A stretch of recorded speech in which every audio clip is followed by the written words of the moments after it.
Good day everyone and welcome to Exile News, the weekly show that brings you all the important news and information on Path of Exile.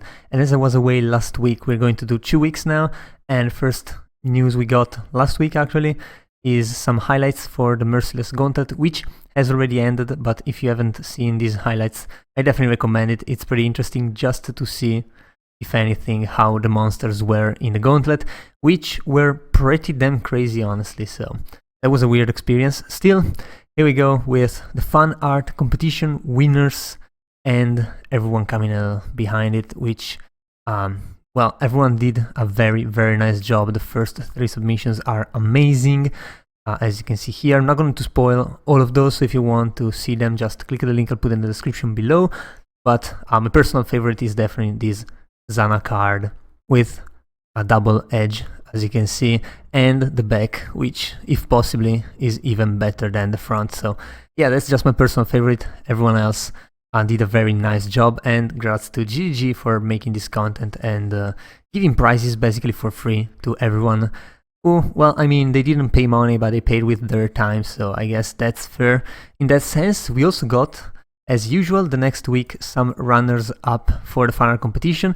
And as you can see, there are a lot of those, so this is just a way from GGG to tell people that if you put some effort into it and participate, you have a very high chance of winning something. In this case, it's a choice of a helmet or helmet effect from the list down here, and there's a lot of those, so yeah, we'll see each other in the next competition. I wonder if they're going to do one for PoE2 as well now, since they're starting with official leagues, but I guess they aren't doing special PoE2 MTXs yet. So yeah, we'll see, maybe when the game is actually released. Still, we also got some statistics for the Merciless Gauntlet, which has ended, and congratulations definitely to Ben for taking the top spot. The Madman actually died and came back to take the spot, even with the setback. And well, you can see how many classes were created. Well, most were Marauder because it's one of the tankiest classes, and there's a lot of Rangers, but as you can see, not many completed or entered Act 2. This is because the Ranger is used to mule some skills which are very nice for leveling, so that's why the numbers here are a bit skewed, but still, you can see the campaign completion rate by Ascendancy, and if you didn't know, the Ascendancies are the one that were available in Frisia, so all the weird one like Whisperer, Herald, Daughter of a Shabi, Wild Speaker, and those kind of ones. Ancestral Commander taking the top spot by a long margin. That is because it's definitely the most tanky one. So yeah, the Servant of Arakali dealing with Minion and Chaos, still taking a good spot. Paladin taking a good spot as well to buff your Mercenary. Other than that, I guess it goes down to the Madmans, and there are actually 6 of those who completed the campaign without ascending, and that is quite a feat, honestly, considering the type of campaign that it was. And then we got endgame death by area level, and you can see that there's a lot of deaths even in the top area levels, but of course a lot were happening around the 70 mark, or even a little bit further, 75, 76. I guess that's where most people were starting to do yellows, maybe reds, and yeah, they were definitely under geared for that, as maps compared to campaign were actually easier, or they add less modifiers on the monsters.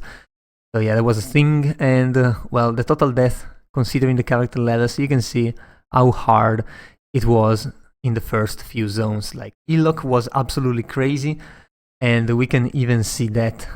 Well, there's also the boss encounters. You can see some crazy statistics here.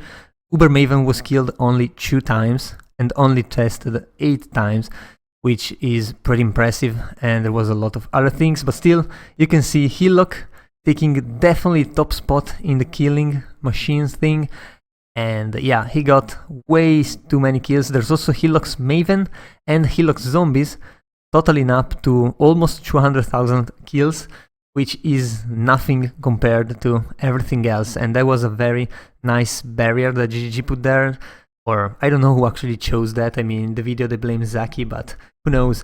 And yeah, it was a very good choice because it sets the mood for the Gauntlet. Like, you are prepared. If you fight that and you win, you are prepared for what's to come, and hopefully you don't get too confident Still, it was a very nice event, especially to watch, honestly, to play only if you were in the right mood. And speaking of PoE2, instead we got a Lo-Fi soundtrack, which has been basically remade by Fantasy Lo-Fi, the YouTube channel, and GGG just giving them a push here, putting their songs in here. I mean, of course, it's the PoE2 songs redone with a Lo-Fi beat, and it's about 1 hour long, so if you want to put it below while you're playing, that is definitely a good choice.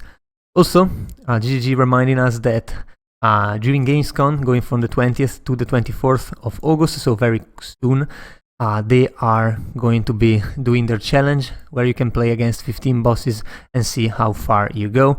That is going to spoil a lot of the bosses that are coming, probably in the 0.3, probably along with the new acts which people are speculating they are coming with. So yeah, I don't know if I want to spoil myself all of the monsters, but we'll see if we can evade that. And we also got a couple new, well, not new, but I mean these have been available for a couple of weeks.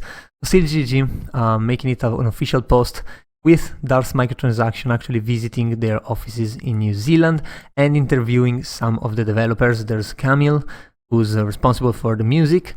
There's Steven, who's the lead map designer, and yeah, this is one that we haven't seen in a while, I guess. That might be more interesting than the others. If you just want to choose, I will recommend you to just listen to all of those. I mean, if you're playing, these work wonderfully as background. So there's that, and there's some environment design with Blake and Fabian, and PoE2, the environment, well, definitely deserves a praise. I mean, it did in PoE1 as well when it was first released. Now it's PoE2 time though. And we also got the teaser of the teaser finally. We're getting the name of the league, which is the third Edict. And this is a very, very short video here, and an also extremely short video here, where basically you can see that just nothing, honestly. But we know that the full reveal is going to be on the 20th of August, so it's very soon. It's going to be at the same time. I mean, I'm in Europe, so it's 10 p.m. here, but if you log in with the site and you have your local time, it's going to display your exact time here, so definitely do that. And there's going to be the usual live stream, followed then by Jonathan and Mark answering questions with ZiggyD, and there's going to be Twitch drops, so be sure to be ready to watch it. That is definitely going to be really interesting. And there's also another teaser which is now on Reddit and I cannot find it, where we got basically a phrase or something that was made with all these characters here that you can see here and that are actually not seen in this video. And they kind of remind of how it was with Harbingers, where people had to figure out their language. This might be something similar, and I really hope it is, because it's really fun to decipher new things.